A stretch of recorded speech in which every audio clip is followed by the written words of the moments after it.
Монгол улсын ерөнхийлөгчийн санаачлагаар хүнсний хангамж аюулгүй байдал үндэсний хөдөлгөөн орон даяар хэрэгжиж эхэлсэн. Тэгвэл энэ хүрээнд тариаланчид бүх хүчээ дайчлан ажиллаж хүнсний ногооны тариалтыг 2 дахин нэмэгдүүлж чаджээ. Цаашид ургацын тоо хэмжээг нэмэгдүүлж дотоодын хэрэгцээг 100% хангахад ямар саад бэрхшээл тулгарч байгааг тодруулан зарим асуудлыг газар дээр нь шийдвэрлэхээр ерөнхийлөгч хүрэлцэх тариаланчидтай уулзлаа.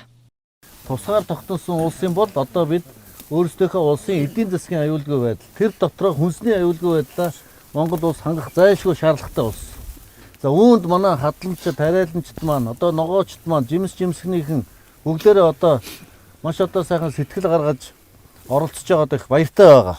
Хүнсээ бид нар гаднаас гойхгүй, балиг уцаарч гаднаас худалдаж авахгүй ийм байх нь бол энэ өргөн удам газар нутагтай, байгалийн боломжит үр жимт газартай ийм Монгол улсын хувьд бол юунаас чухлаа. Энэ дэр бол төрийн бодлого зөв чиглэж явахад аянда ард иргэд газар тариаланчид маань бол одоо будаа тариагаар ханх ариун үйлстэй бол хүчин зүтгэнэ гэдгийг хэлэх байна. За Монгол улсын ерөнхийлөгч Хунаг өрөөсөх нэгдсэн үндэсний байгууллагын хурлаас эренгүүтэй шууд газар тариалангийн бүснүүдэд ажиллаж байна.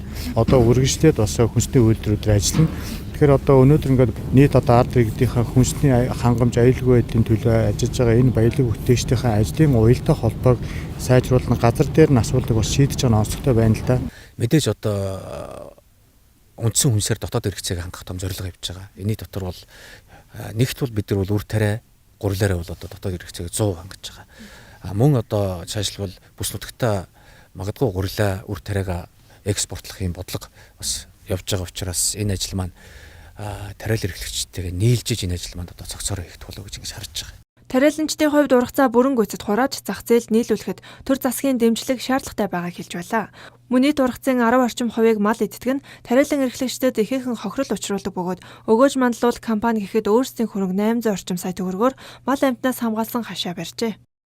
Монгол улсын ерөнхийлөгч тэр мододны хөтөлбөр үндэсний хувьсгал хөтөлбөр гэдэг бол манай хөдөө аж ахуйн салбарыг эрчимжүүлэх, хөгжүүлэх, цаашдын хувь заяа тодорхойлсон том хөтөлбөрөө. Тийм учраас бид нар өөрсдийн амьдралтай холбоотой учраас энэ хөтөлбөрийг бас баяртай хүлээж авч байгаа юм. Одоо энэ жилийн үед бол ургацуудыг сайхан бодоо тариа нь бол одоо өнгөтэй байна одоогийн байдлаар тийм ээ.